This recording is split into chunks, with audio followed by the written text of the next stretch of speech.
Hello, good morning everyone. Welcome back to the continuation of our tutorials on physical chemistry. In our last class, we discussed about gases, where we talked about the Boyle's law, Charles' law, Graham's law, and others, and we solved some questions. Today, we are going to continue from the kinetic molecular theory of gases. It is here written on the board. This kinetic molecular theory, they are basically some postulates that describe the behavior of an ideal gas. So, let's start. Uh, the first postulate here is a gas consists of large number of extremely small particles called molecules dispersed throughout their container. For example, let me use this piece.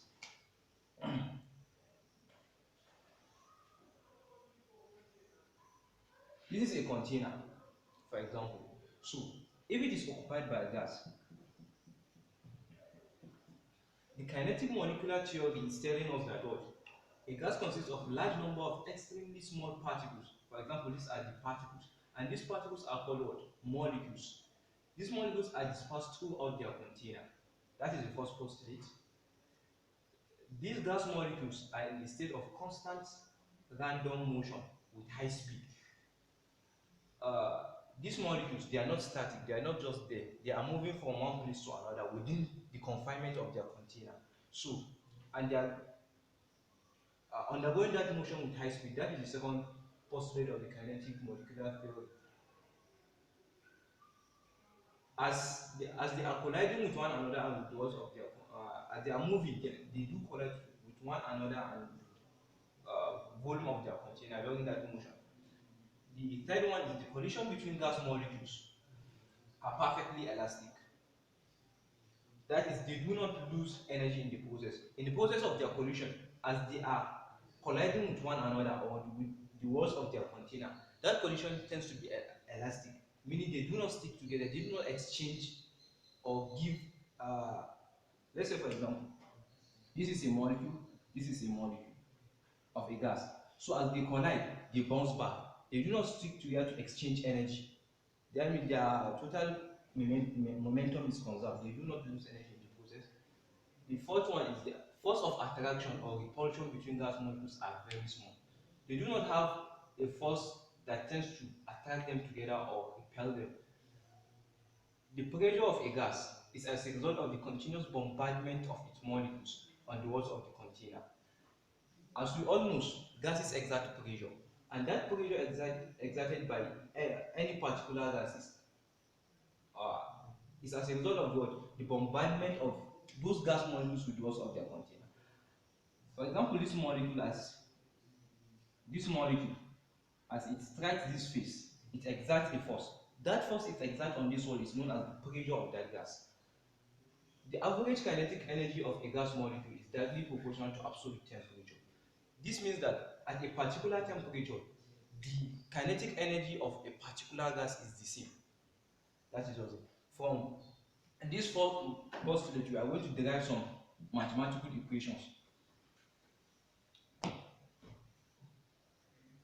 So, any gas that obeys this postulate, that conforms to this postulate, is known as what? An ideal gas.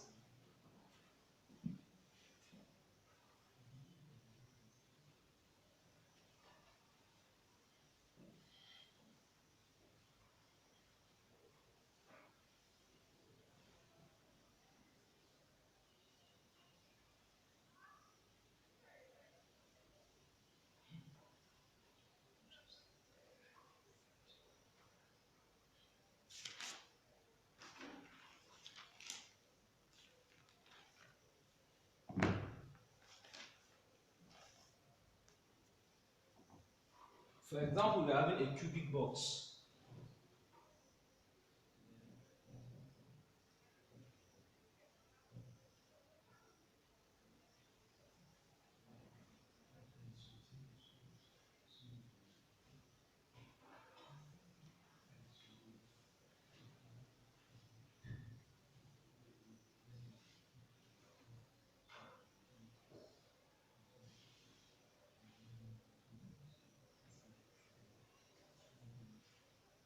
For example, we are having a cubic box like this of length length of the box equals to L, containing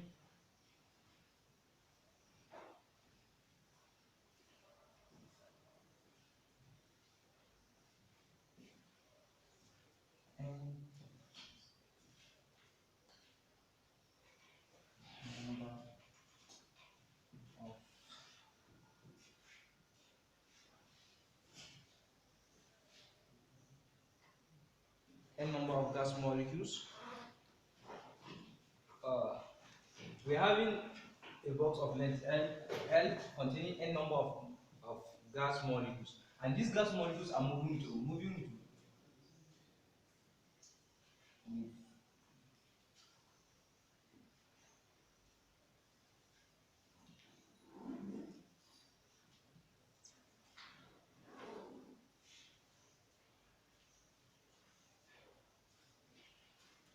mass of each.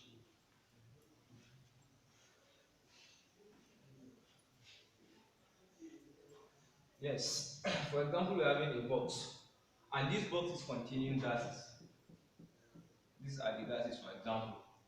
It's containing n. The length of each side of the box is n, containing n number of gas molecules moving with velocity v, and the mass of each molecule is m. This box is having how many? 6 faces. Let's say, for example, A, B, C, D, E. So, from our kinetic molecular theory, we know that what gas molecules in a container are in a state of what? Constant random motion. They move with a particular velocity.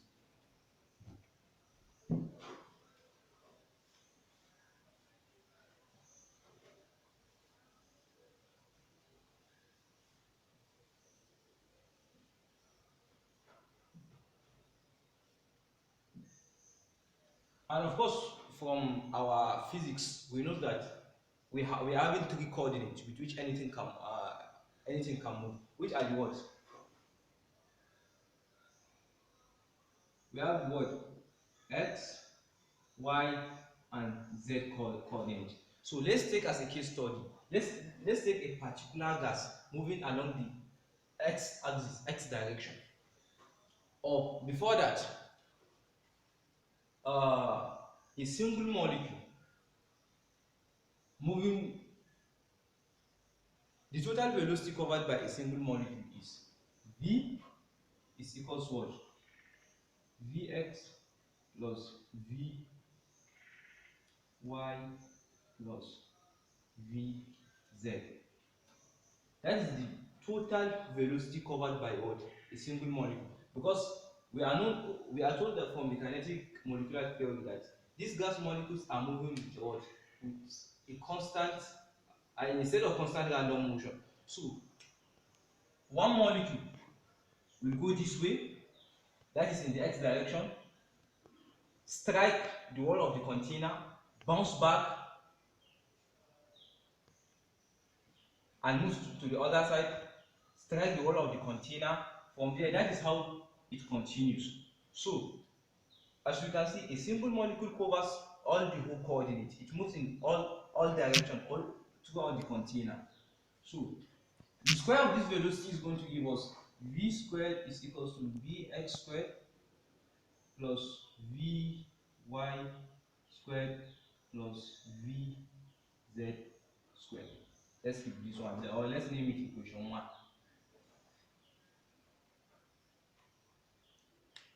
So, from here, let's consider a single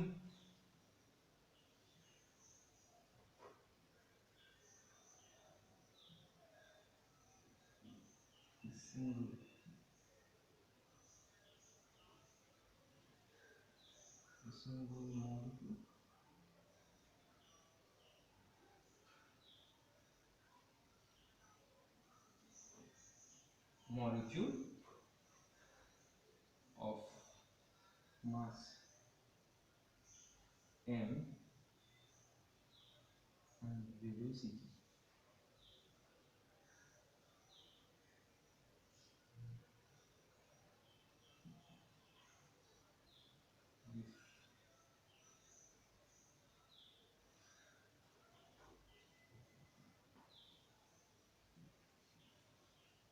velocity v.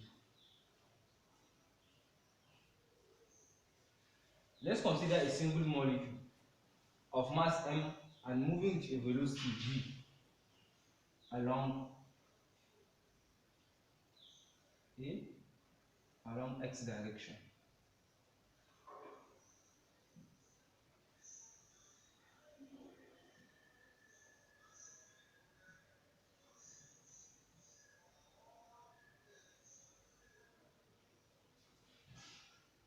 Along x direction, striking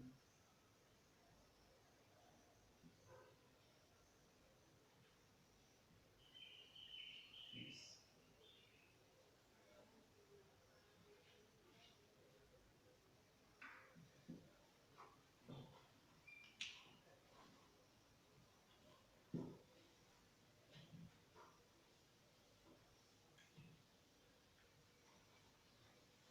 As I said, let's consider a single molecule of mass m and moving with a velocity v along x direction, striking a single face of the cube. Let's say, for example, this is the face.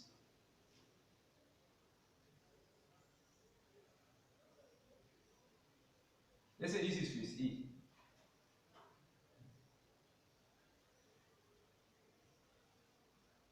This is face B.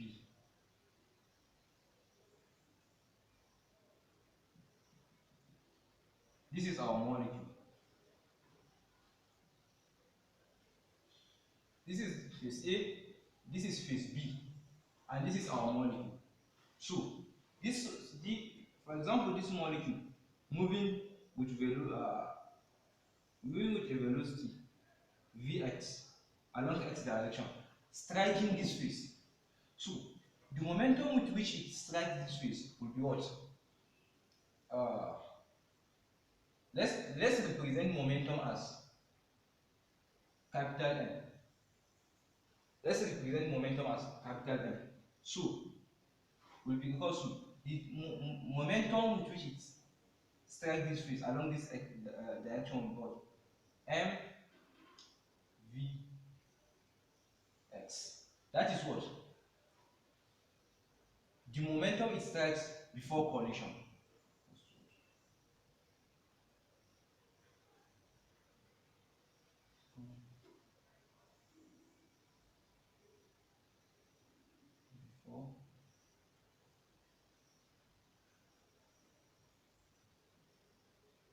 After it strikes, it's coming back with another velocity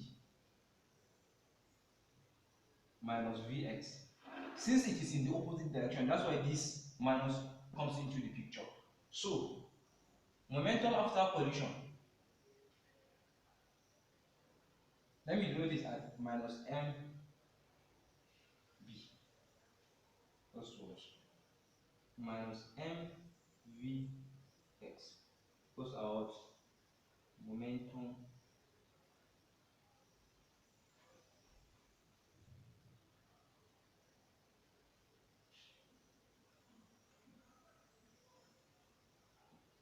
momentum after collision.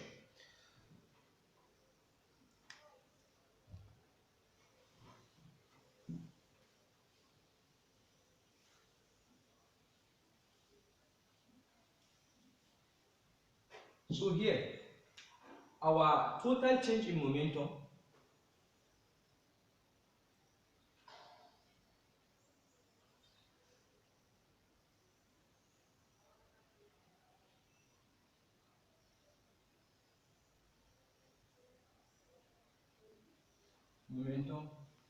is equals to what?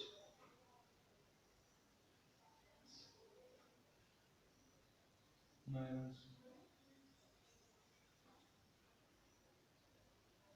our total change in momentum will be what? Momentum before collision, which is this mvx, that is our momentum before collision, minus our momentum after collision, which is minus mvx, which will give us 2. Since minus and minus, it will become plus. Or let me do it step by step. mvx plus mvx, which is equal to 2 mvx this is our total momentum of this molecule, striking the phase B. So this is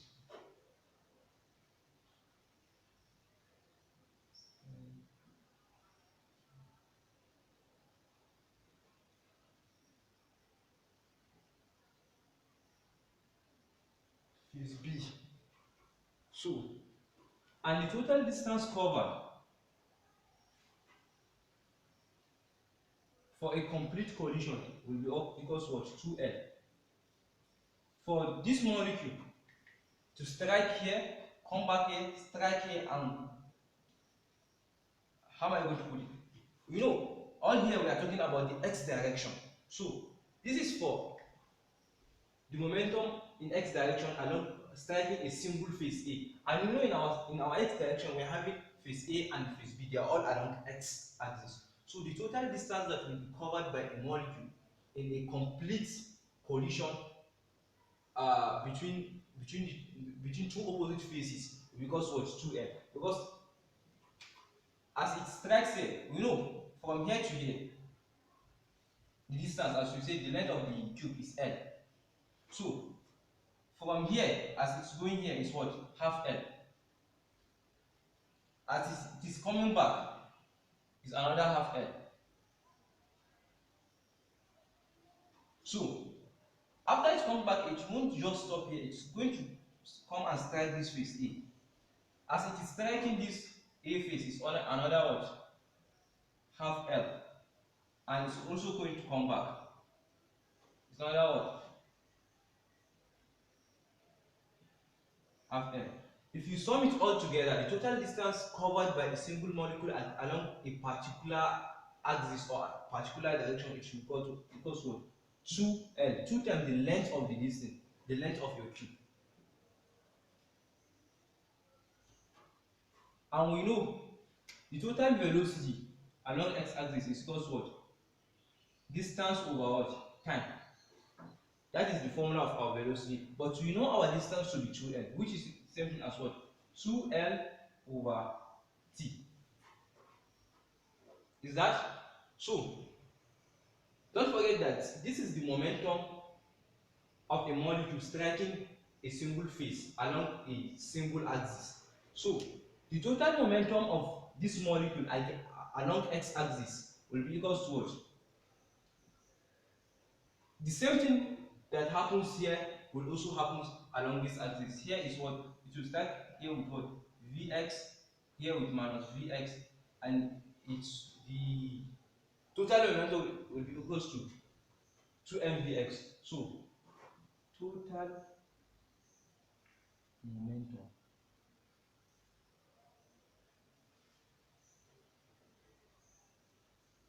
along x axis or x direction equals to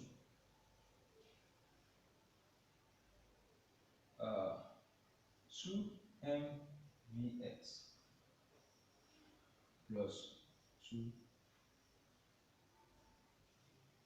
2mvx, which is equals to 4mvx. Why? Because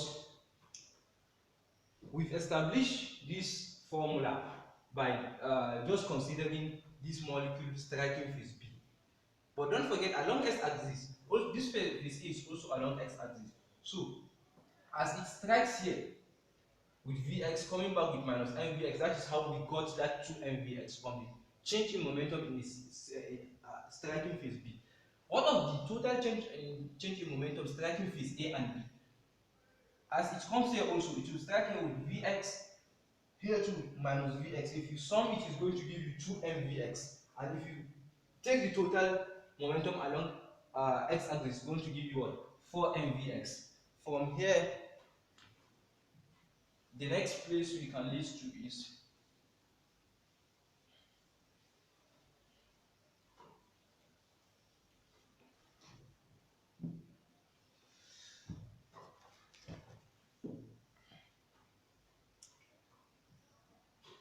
let's take the rate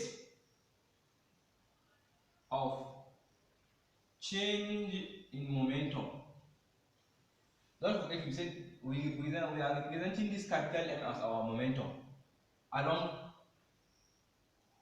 x direction.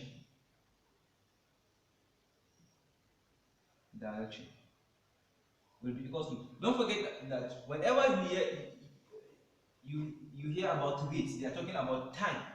The time taken for momentum to change along x direction will be what? Will be equals to what? Total momentum along x direction over what? Time. So here, our total momentum along the x direction is 4 mvx over what is the time taken for the complete collision. So from here, we know the total distance covered by a molecule along x direction is 2L over T. We know that Vx,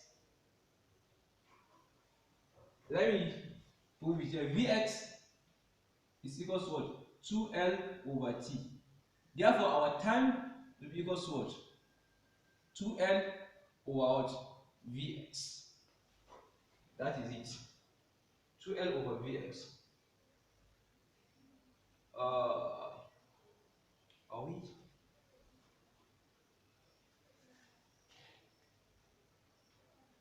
Yeah, 12 over Vx. That is our time. So, substituting this time here, we are going to have what? T is equals to 12 over Vx. Total change in momentum over time. This is that is our time. Therefore, here we are going to have 2L over Vx. And of course, from our knowledge of mathematics, we know that whenever we are having a fraction like this, we are going to take the most lower denominator to go back to the numerator side. So therefore, we are going to have 4 m mvx. 4 mvx is over 2m times vx over 1, which is going to give us what? This can go with this. Yeah. If that go with that, we are going to have 2 mvx squared over what? L. Yeah, 2 mvx squared over L. That is our total change in momentum along x direction. Let me clean this piece.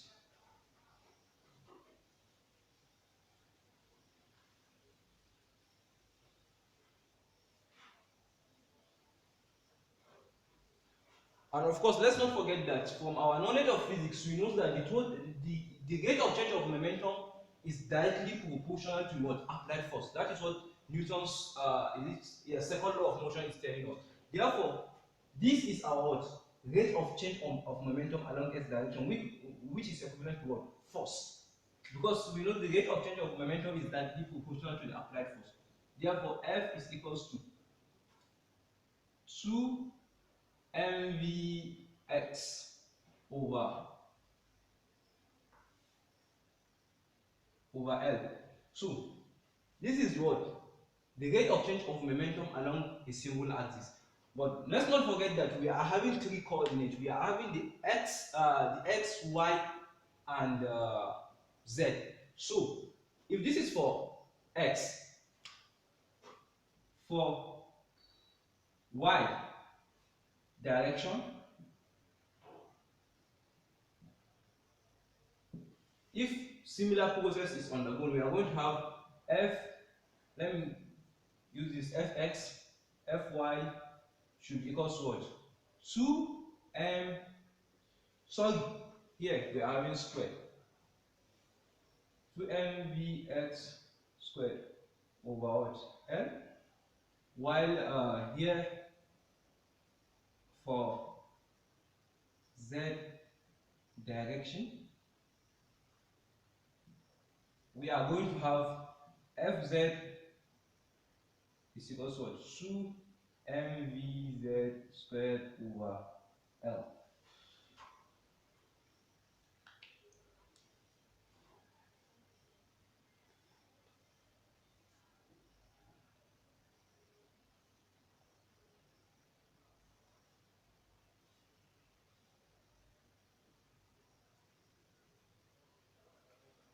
Yes. Therefore,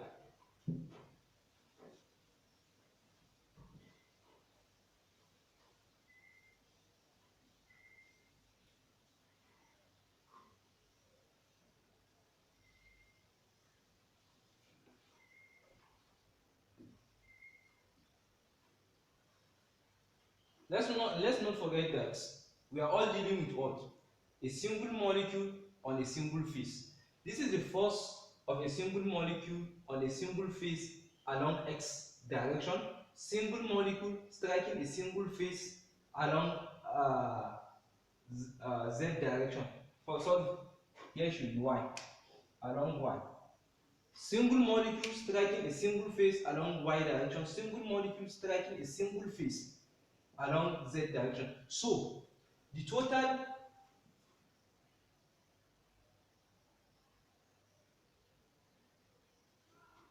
force or rate of change of momentum, if you may wish to call it that way, the total force exerted by a single molecule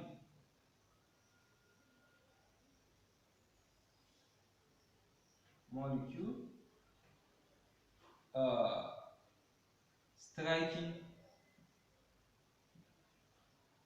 a single phase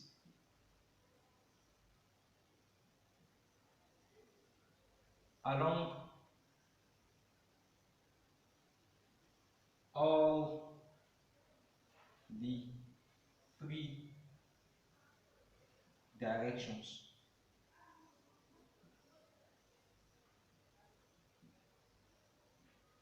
will be, so will be what?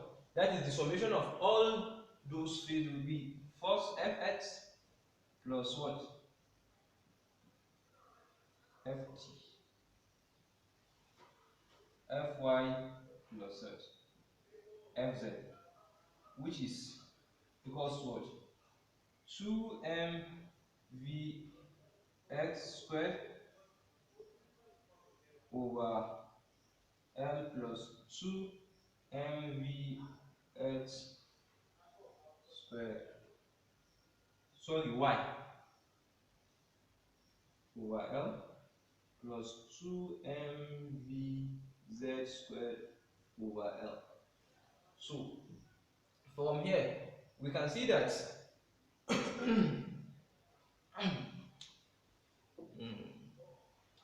yes, 2m over L is common all through, so we can factorize them out.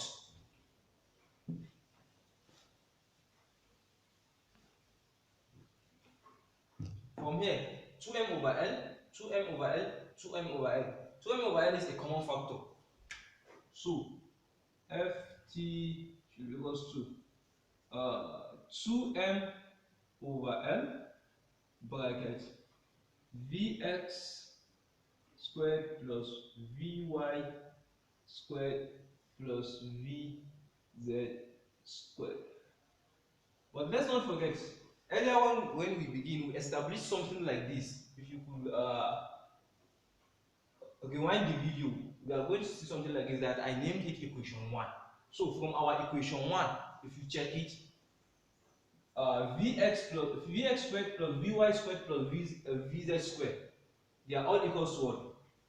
But Vx squared plus Vy squared plus Vz squared, they are all equal to what? V squared. So therefore, Ft, or just F, is equals to what? 2m V squared over L. So this is the total force exerted by a single molecule striking a single phase along all the three directions. So for us to get the total force exerted by all the molecules along the whole phases,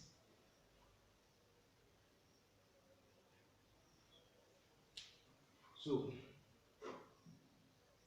the overall force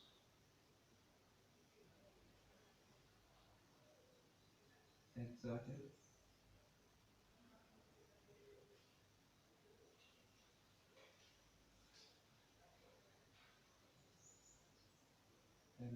by a single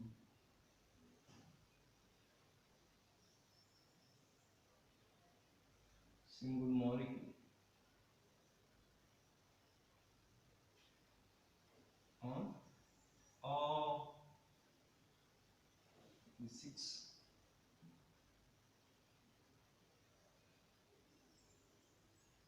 faces of a cube.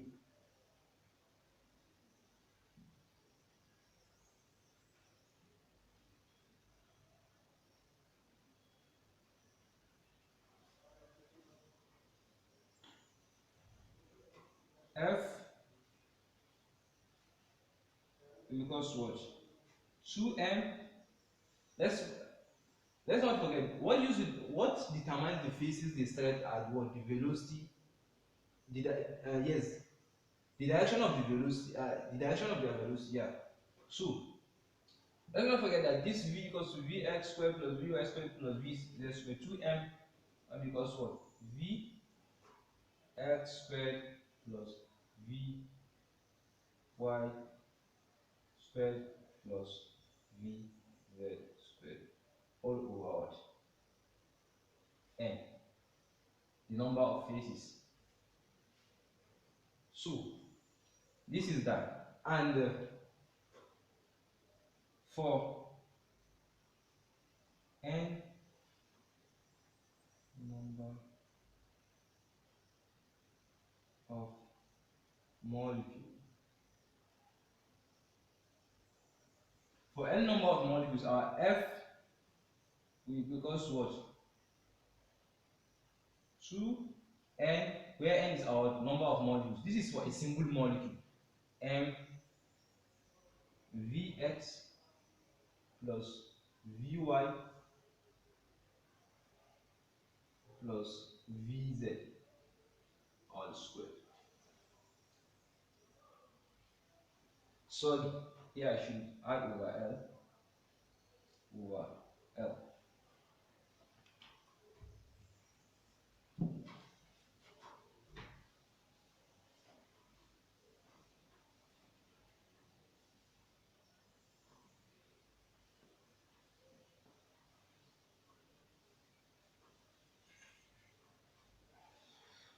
So for n number of molecules, so here I should add over n. But let's not forget that this summation Vx squared plus Vy squared plus Vn Vz squared over n is equals to what? V bar, where V bar is called what? Is called the root mean, the mean square velocity. So from that our force F is equals to 2n m v bar squared over L. So This is the total force exerted by the, the whole of the molecules in that cube along all the whole directions. So from here, we know that our force is equals to pressure over area. That is our force, pressure over area. So from here, if we divide this by area, that means what? This is going to be our what? Our force, pressure over area. That means pressure should be equals to what? 2 N M V bar